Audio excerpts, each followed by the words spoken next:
In a world filled with information clutter, this is the one show where we discuss matter over mutter. Welcome to your weekend's most profitable 60 minutes. This is Bisnomics. I'm Tharindu Amarasekara. Negotiations. Now, as a part of day-to-day running of a business, running a team, managing relations with various stakeholders within the organization, we need to negotiate with them because circumstances are different. Viewpoints, perceptions are always different. Now, how we balance all these differences and get what needs to be done? Well, that would one say the art of negotiation. Now, as a business manager or a decision maker, this is one art that you need to be having an idea about. And here in Bisnomics, that's exactly what we will be focusing on today. And I would like, at this point of this show, to welcome the guest of our program, Tissa Disanayaka, a specialist in negotiations. Tissa, welcome to Bisnomics. It's an absolute pleasure to have you. Thank you, Tharindu. Thanks for having me. Tissa, now what exactly is a negotiation? And let me ask you in a very simple sense, why does it matter in our day-to-day work? Tharindu, if I answer the first question first, negotiation is, according to the Professor William Ury, who is the co-founder of the Harvard Negotiation and Leadership Program, he says negotiation is an act of influence to reach an agreement. It's an act of influence to reach an agreement. That means each time you are interacting with someone and there's a negotiation is happening and you try to influence the person to do something, or at times you are trying to influence the person to not to do something. Whatever the outcome, it's the interaction between people and to get to do something, and it's happening your personal life and it's happening professional life. It's happening everywhere, every time, and you cannot escape from the skill of negotiation. So basically, for me to be able to have the pleasure of the company of a professional like you who is a specialist in this field, for me to get you to be here with me, I have had to negotiate at some point. You did your fair share and you were successful. That's what I am here.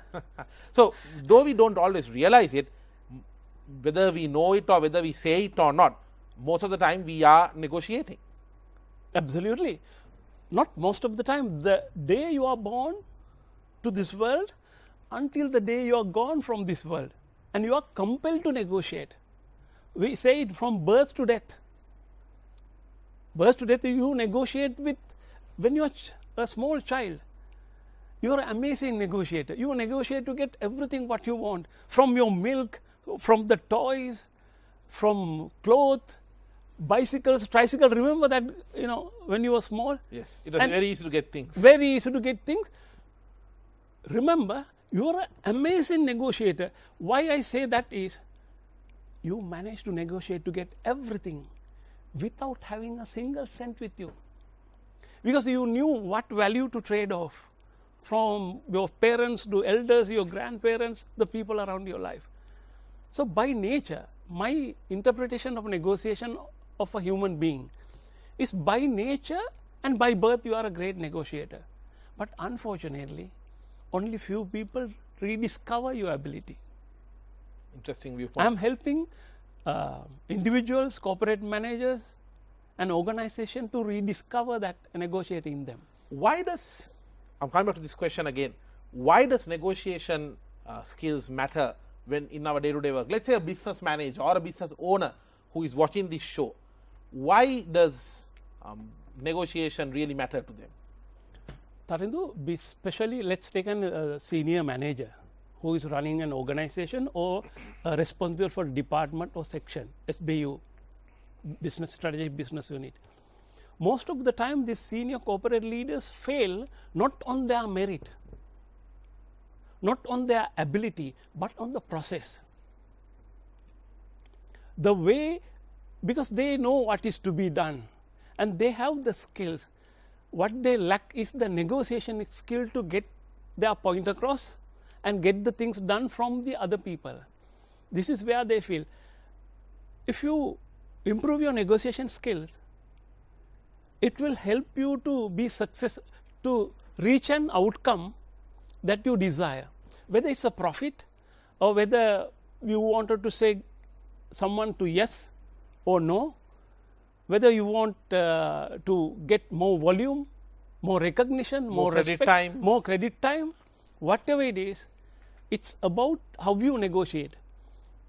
There's a catchphrase in negotiation that we say, how you negotiate is more important than what you negotiate for. Valid point. That means the process is important than the substance. Substance, you know, as a business manager, when you advise your clients, when you are a consultant, you know what they want to achieve. That's a profit, it's the revenue, it's the volume, it's the recognition. Correct. But how you achieve that is the question mark. That is where... Tissa, let me just cross question you here now. I think you are bringing out a very valid perception here, because a lot of the time we say companies don't fail in planning, they fail in the execution. Execution, absolutely. And that's because when you are executing, you need to negotiate your way through, isn't it, with the people, with maybe your customers, with your creditors, maybe with the various parties that are loaning out to you. Because I want to quote the words of a CEO of a very famous mobile phone brand, which was a super hit in the 1990s, but then a few years back it kind of went to irrelevance, where the leader of that organization at the point of that kind of, well, it was bought over by another giant, but where he just broke down into tears and he said, we didn't do anything wrong, but we still failed. And they had all the people, but clearly the execution was a problem. Absolutely, I fully agree on that. This is what we advise. You see, the word negotiation comes. Often, the people associate that with the high-flown, high-level power negotiation between two countries, America and Russia. Yeah. Even negotiation between Israelis and Palestinians. Negotiation between government and adversary parties. Negotiation between the unions and the employer federation. Correct. It's seen as a very stressful, very high level, something that is only meant for the top level decision makers. But have you realized we negotiate more on our personal life than our professional life? Every time we call home to say we'll get half an hour late today, it's not informing, it's a negotiation. Is that what you are saying? It's a negotiation. Now, let me ask you this question. What do you think in more difficult negotiation? Is personal life negotiation is difficult or professional life negotiation? In your opinion, Tarinder? Personal life is a little more Personal tough. life negotiations are more difficult. And we negotiate more on that aspect. But yet, when the word negotiation comes, we associate that with the high-flown, high-ticket, high-price, high-stake negotiation. Which is a mistake. Understood. Now, this takes us to a very important point. The point is, let's say negotiations are inevitable in life and unavoidable. If it is unavoidable, my question is, why not learn how to do it better? Correct. But if you learn it better, your personal life success goes up before you even reach to the professional level.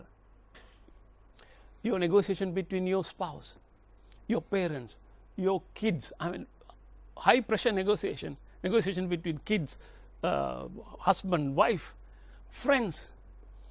Personal negotiations are much more strongly felt. Do you know why? Because those negotiations are associated with emotions, ethics, values, trust. It doesn't mean professional negotiations are not without those. For sure. Professional negotiations are also involved with emotions. And it's also probably having more multiple facets facets. But in personal negotiation, it's felt stronger because you associate with the relationship and so on and so forth. Correct.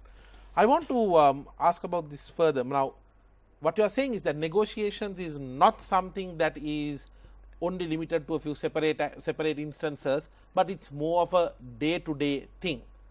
What are some of the fundamental elements of negotiations that we can associate to our lives for the day-to-day work that we do? Tarinder, the famous example is which channel to change.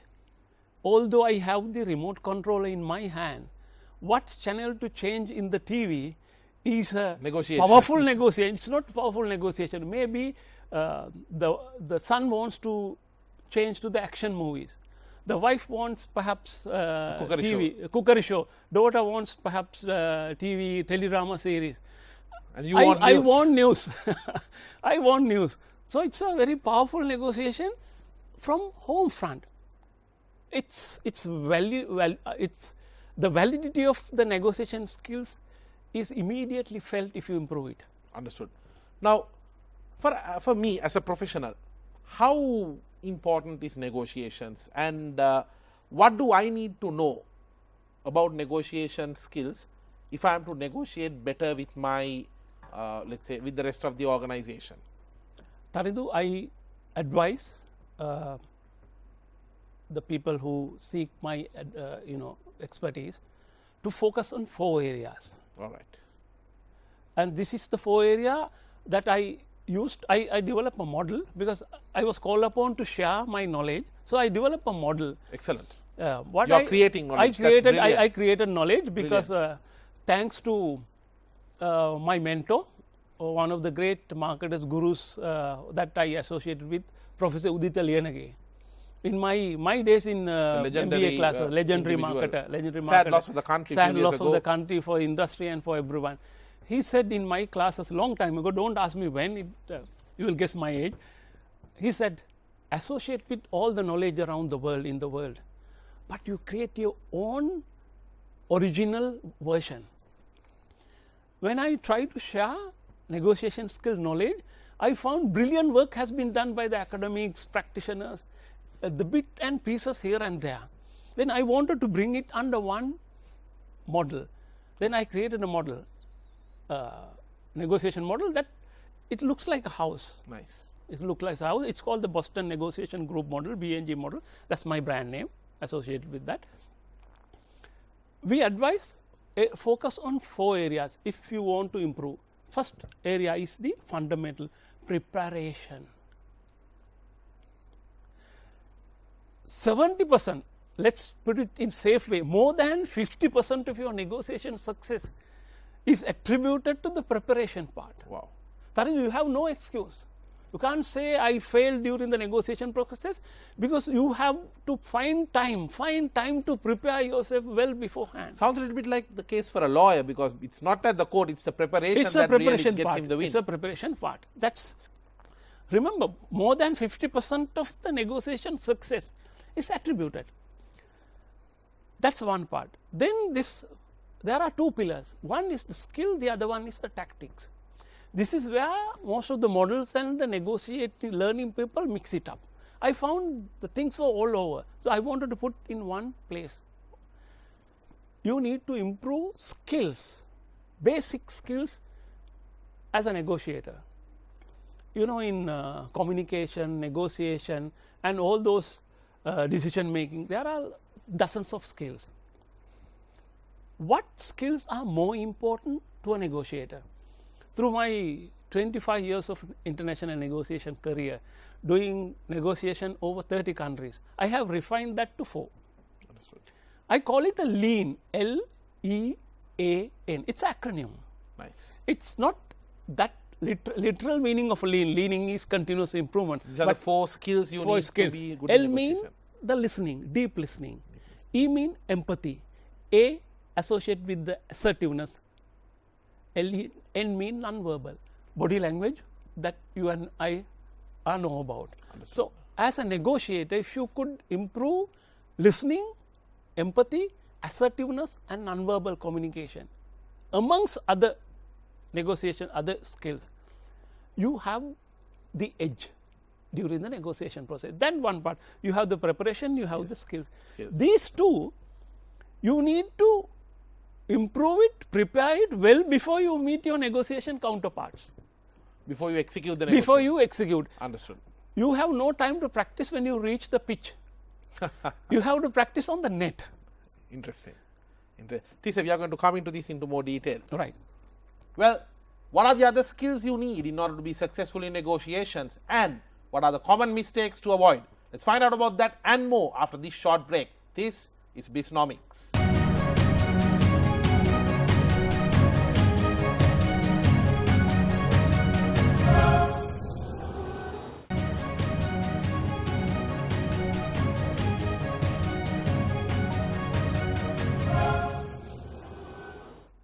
Welcome back to Bisnomics, your weekend's most profitable 60 minutes. Our focus today is on negotiation skills and in conversation with Tissa Disanayaka. Tissa, so we were talking about this house model. We spoke about the importance of preparation to make your negotiation successful, the skills. Now, what more? Share your model with us. Tarindu, in preparation, there are 4 areas that advise clients to look for. It's called prepare your base. I made an acronym for that, BASC. I mean, it's like a foundation. Prepare your base before you meet your negotiation counterpart. What is this base? B means build. Build your objectives, build your agenda, build your process, and build your team. This is where a lot of negotiations fail, and they have no negotiation objective. If you don't have an objective, don't go for a negotiation. That means if you don't know where you want to go, Tarindu, any road will take you there. You can't start. And you'll end up nowhere. You end up in nowhere. So start from the negotiation objective. And then prepare an agenda and the negotiation process. Reason and argument logic. Build into that what each stage that you are trying to do. And the next one is the team. Often we fail because I have been a salesperson throughout my career. Lots of negotiation. Lot of negotiation. But I have failed many times because I did not want to get the support of team up with the others. Salespeople are like Clint Eastwood. You know that cowboy character? That Lone Ranger? He is confident of meeting any challenge alone. If the reason is that if I take the support of the other people, if I team up with that Tarindu, when the success arrives at doorstep, I have to share that success with others. Correct. Human nature is, many people, including me in my early part of the career, I must confess, we didn't want to share the success. Success belongs to me. Failure is all of us. Tarindu, it's not that. I am willing to lose the business. I am willing to give up that client than reaching for help. So I advise, if you have a high ticket, high price, high stake negotiation, team up. I call it a negotiation support team, NSCU, support unit. Team up, prepare a team with the expert, right blend. And that will ensure a lot of success. That is B, build. A is aware, BASC. Aware of culture dynamics, time dynamics, and the group dynamics. I have hundreds of stories to share because I have negotiated in person over 30 countries with professional buyers. Interesting. I know each time when I was not sensitive enough for certain culture, certain practices, when I ignore or bypass, what's the shock that I got? Sometimes it could cost your deal. So we need to any examples of such interesting cultural differences you have experienced? Now, for instance, let me say, I was in Thailand with a young entrepreneur signing a contract with for import contract with agencyship. So we negotiated over the emails. I went there and we finalized that, and we printed 2 original copies. Then I picked my pen and I was just about to place my signature, and he said, Tissa, wait, what's the color of your pen? I said, wait, I didn't think about that. This is black. Don't. Use blue pen. I asked, his name is Ning, Nondivat Prabhanandan. He's a good friend of mine who became our agent for a long period of time. I asked, Ning, why is that? He said, in Thailand, important documents are signed with blue ink. Now, don't ask me whether it's a deal maker or breaker. Now, what happens if I sign with the black pen? Nothing will happen. Yeah. But I was not sensitive for their cultural sensitivity, that micro, sensors. I should have, known something like that. And there are dozens of examples that I can quote in different countries that happened due to. Let me put it this way. Sri Lanka is a culture mix. Melting pot. Melting pot. The way you negotiate in හතරවෙනි හරස්වීදිය, fourth cross street. It's not the way you negotiate. That's a different one day 24-hour business model. Correct. Take it or leave it. Take it or leave it, right? You have 24 hours borrowing morning and delivering with the interest in the evening. But when you go to Matara, it's a different culture. Batiklo, Jaffna, Kurunegala, Gampa, it's a different culture. Even industry to industry, this culture is not the culture we associate with the group of people. Culture in media, you have a different set of words, you have different culture. IT industry, if you talk to IT guys, they talk in different language. Hospitality industry, whether it's the medical or even hotels, and they have a different culture. So my advice is be sensitive to specific culture. You will get an advantage of it. I'm not saying that you have to adjust it. Understood. Very, very well understood. Be mindful of culture nuances. So that's about the importance of having a support team and also being aware of the cultural sensitivity. Culture sensitivity. That Tarandu, we covered B, build, A, aware. S means study. Study means... We are in the base, we are in the preparation. preparation. We are in the preparation stage. Study means, before you meet your negotiating counterpart across the table, you have to understand, go through, search, research what you can do, what you cannot do, your limitation, do's and don'ts, your prices, your terms and conditions, your credit limits. All these you need to be aware. Now you will say, come on, that's basic. And one has to know everything about one's product and services. It's common sense, isn't it? But Taridu, unfortunately, common sense is not so often common. It's quite scarce. It's scarce. You will get surprised. Sometimes your counterpart will have more in-depth knowledge than what you have in your own products. Wow. And you can expect a shock if you don't do that. That build, aware, study on. The better part is E, evaluate. Before you negotiate, evaluate your competition.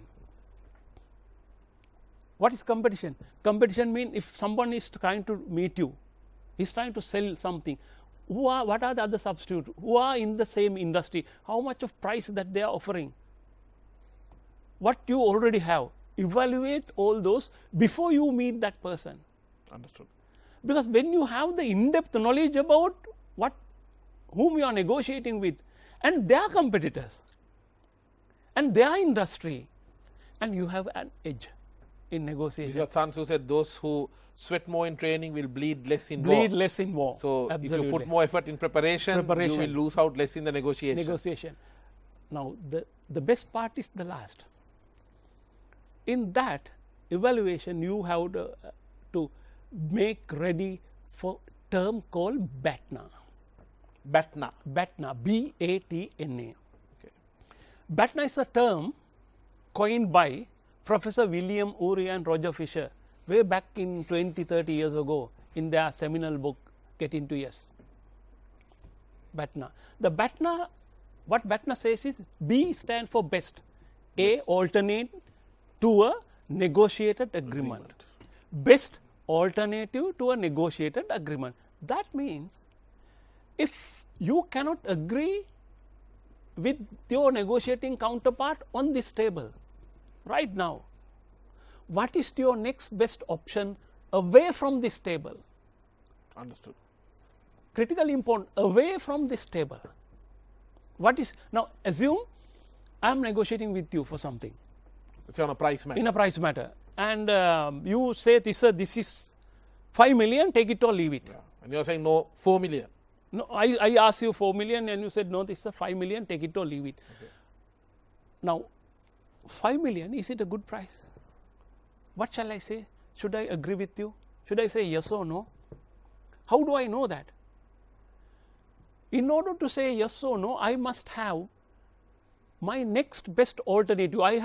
This is where the preparation comes. I must research all the aspect of this particular item that I am going to buy from you and know what is the similar price or terms elsewhere for similar category. Assume it's the same quality, same color, same performance, everything is the same. what is out there for this item. If I know it is 4.8 and you say 5 million Tarindu, I have the power to say Tarindu, Tiaganda, keep it. I am walking away. If the same item is elsewhere available for 5.4, Tarindu, as a buyer, I wanted to buy it as lowest as possible. Correct. As a seller, you want to sell it as highest as possible. That's your responsibility. I know similar car, let's say car, is 5.4 elsewhere, but still knowing I wanted to bring it back. Bring it down. So you should understand that because I am the buyer. Correct. When you say, this is not going nowhere, Tissa, I am wasting my time. 5 million, take it or leave it. What's my option? If I know my BATNA is 5.4, I should say yes. Correct. If my BATNA is 4.8, I say, Tarindu, keep it. Thank you very much for discussion. Understood. Now, look at what happens. My power to say yes or no depends on my knowledge on BATNA, best alternative to a negotiate agreement. Tarindu, it is not haggling. Yes. If you say 4, okay, this is 4.9. No, you gave another option. It is not BATNA. That means I am not steady. Not steady. It's not BATNA. BATNA is if I can't agree with you on right now. Yeah. What's my next best option away from this table? Very interesting. Tissa, what are the common mistakes? I mean, you are a trainer, you train people, you meet so many corporate leaders on this topic. What are the common mistakes that you see Sri Lankans making when they are negotiating? Tarindu, very often it's the preparation part. People take it for granted. Take it easy. They believe that they know. I have been in the trade. I පුරුදු වෙන්න කරන්න නෑනේ මේක. කොච්චර දවස් the ego. That ego. I know what before even the other person comes, that person know what the other person wants. That lack of preparation is one, and reluctance to improve the skills, the other one. The next important point that I often have seen in this context is focusing on the outcome first than on the negotiator. I call it human before harvest. In my model, it's the strategy model is called heart model, HEART. Strategy is heart. Heart is close to your life. Correct. So H is human before harvest. Harvest is outcome, your profit, your volume, your credit terms. Saying yes, getting no, whatever the end result. What often people do is they are jumping on the result. Let's assume that we want to share a cake. I am telling you, look here, my effort, my recipe, mage piti, mage bittara, I mean, all this is mine. I am responsible for me to bake in the cake. Yeah. Tarindu, you can only have 1 kilo. 9 is mine. So often people focus on the result, what you want, rather than focusing. If I focus on you, Tarindu, creating relationship, Building a rapport, and try to understand what are the interests that you have. Yes. Assume that you are negotiating like mad to get half of the cake. I said, Tarindu, why are you fighting like that? You don't deserve. Your part is only 10%. I need 90%. But if I ask, please explain to me why it's important to why you are asking for half. You know that you are not entitled for half. Why you asking? Then you say, Tissa, I have habit of every weekend when I go, I pass orphanage, little kids are there. Sometimes I take toffees, biscuits, and I give them that, and it's rewarding. It's amazing, man. When I see this cake, I felt if I remember them, if I have the half of it, there are about 40, I can cut it and give it because I am trying to go this evening. Interesting. Then suddenly you learn my story. You learn my story. This is what you call searching for common interest. I said, Tarindu, I also would like to help those kids like that. Yeah. So we have the shared interest. The rapport. The rapport and the shared interest. It goes more than rapport. Then I understand your. Correct. Correct. That's why sometimes they say, you don't tackle the case, you tackle the lawyer, you tackle the person who is coming. Then what happens? I say, why need to tell me this? True. Take full. Tissa, we are going to continue this very interesting discussion. Stay tuned. We will be back after this short break. This is Bisnomics.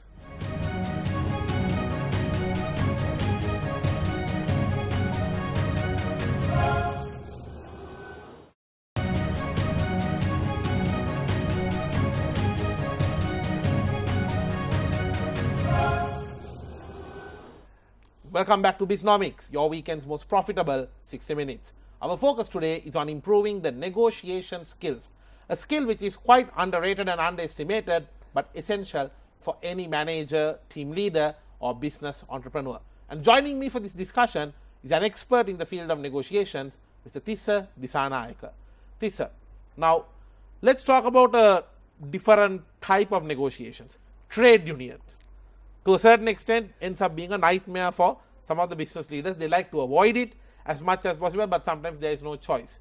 For a business leader who is actually getting ready for a trade union negotiation, what is your advice? Tarindu, this is a very emotional and power-packed negotiation area. No easy way out. No easy way out, but I have one advice.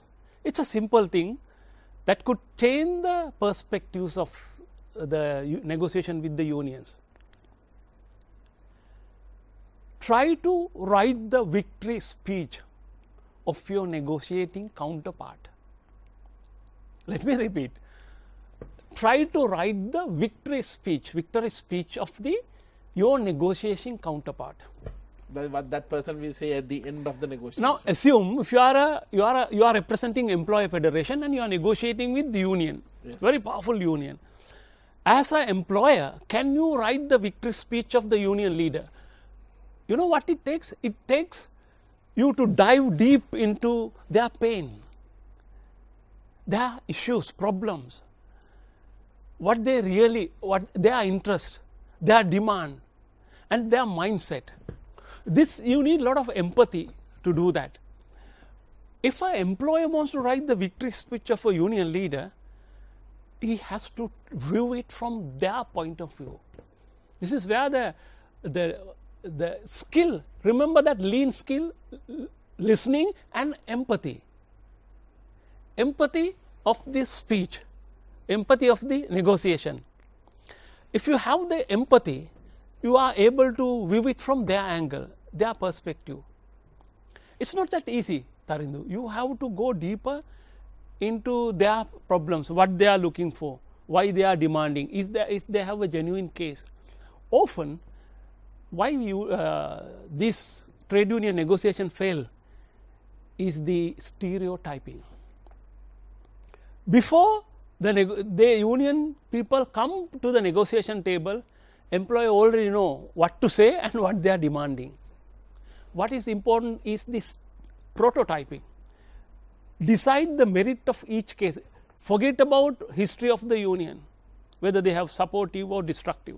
That's one thing I want to ask you there. Most of the time when it comes to negotiations, we tend to associate, because both parties coming to the table, Tissa, they are coming with certain baggage, right? If you are the union and if I am the employer, when I am come to the table, you are thinking of the last 10 years of whatever unfair things I may have done.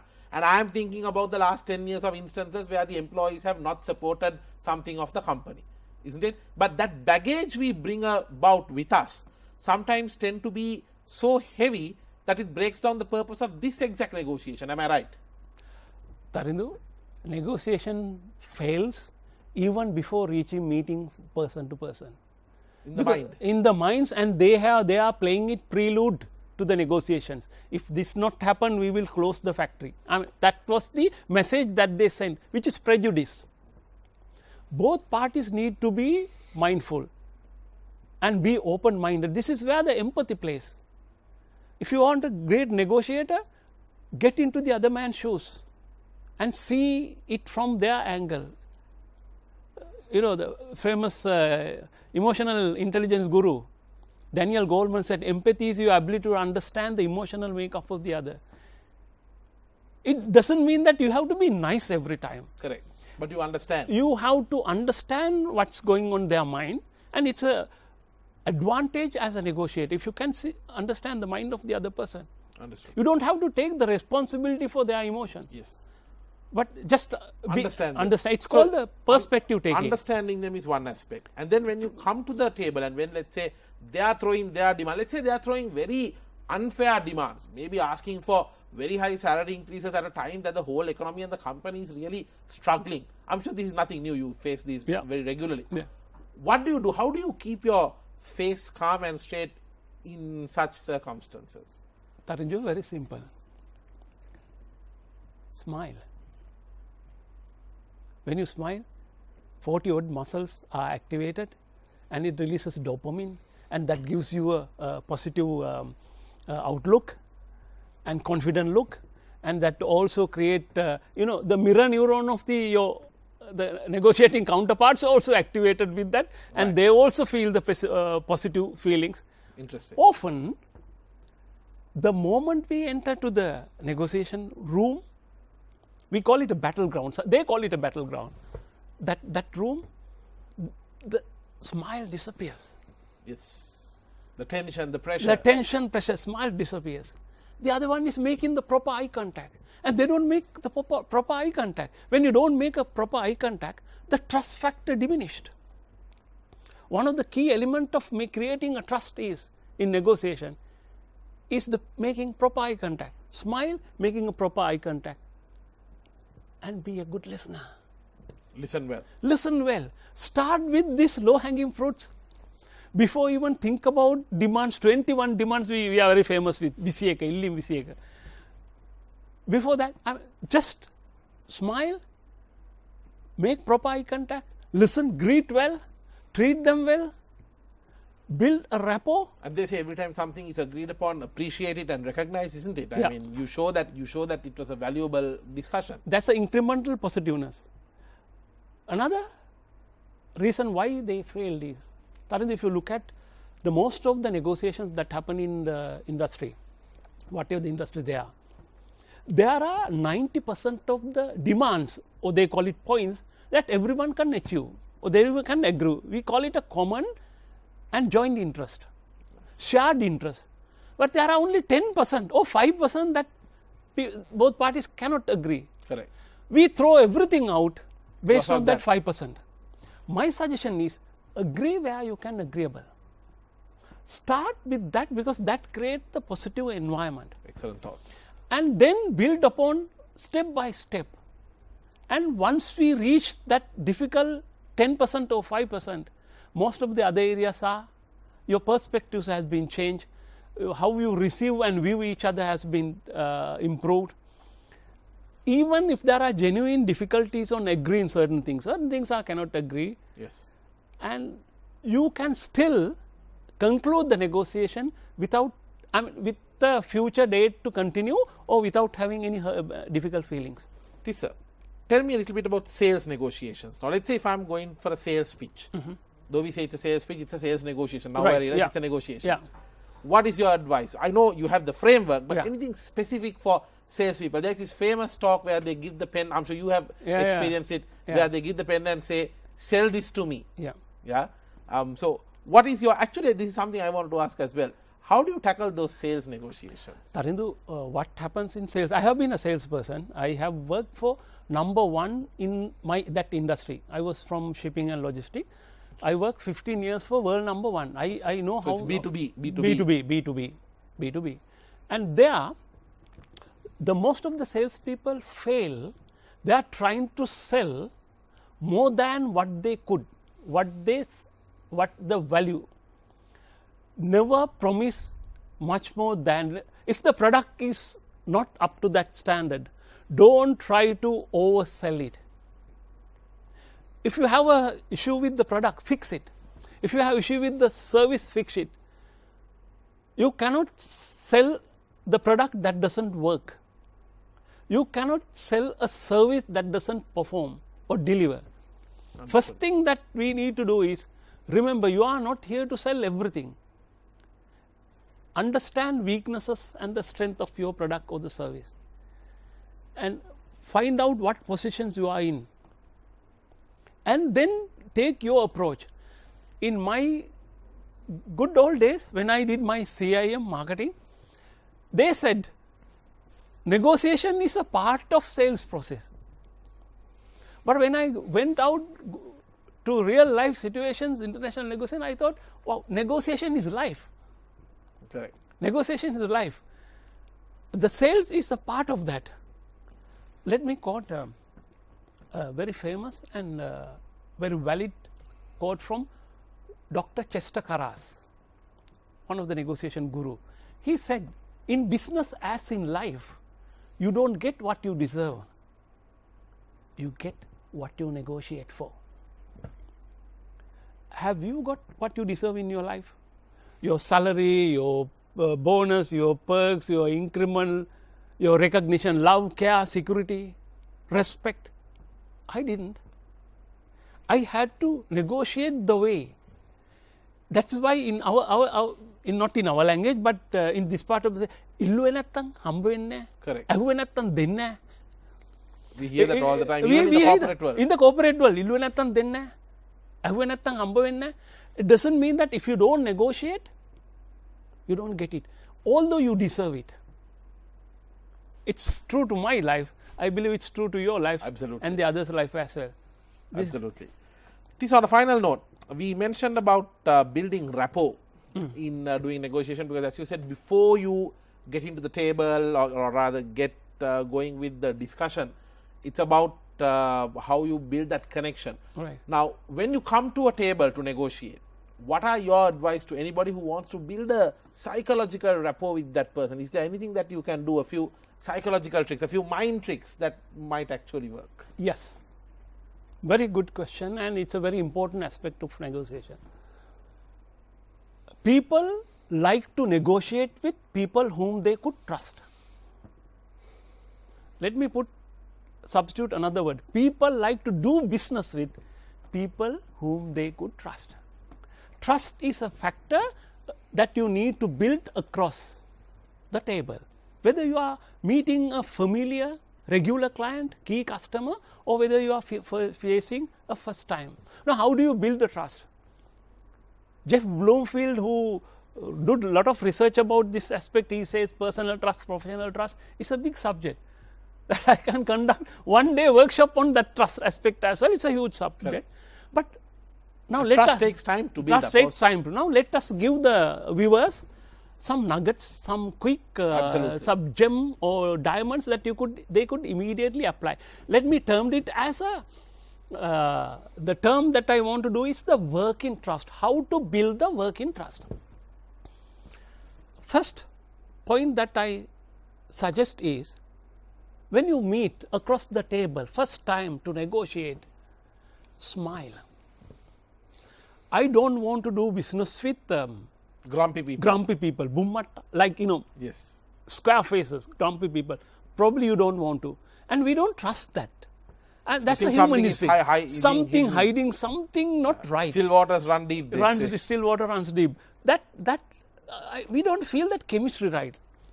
That's number one, smile. Again, make the proper eye contact. Taradu, imagine if I keep on talking to you without looking at your eyes, for the next 30 minutes you will go crazy. And the audience will not trust whatever the words that I say utter. True. If I don't make the proper eye contact with you or with the camera. That's the number one. Smile, make the proper eye contact, and then you need to use the friendly body language. Correct. Friendly body language means, as we know, this when you are in a discussion, you don't. This is threatening. Go with the open palm. This is go with the open palm and shake the hand. Not to cross the arms. Not the cross the arms. This is you are hiding something. You are blocking. You are not trusting. Now, for instance, when I go to sales pitch, I even don't sit like this where possible. Yes. Because when I sit like you, Tarindu, what it says is there's a barrier. You are on that side. I am on this side, and there's a gap between us. Imagine if I move this chair to this side and I show my brochures and I pitch you where possible. No, it's not always possible. The moment I get closer to you and show my brochures, my sales pitch, you feel I'm on your side. We are partners, and Close we are proximity. close upon. Correct. That is one. So eye contacts, And even some of the words we use. words isn't it? we use, positive words. Eye contacts, then smile, friendly body language like open palm gestures, positive words. and then the other one is deep listening. Very important. Professor William Morey, who was the co-founder of Harvard Negotiation and Leadership Program, says cheapest concession that you can give to your negotiation counterpart is the deep listening. Okay. Cheapest concession. So I answered your question with 5 tips. Absolutely, Tissa.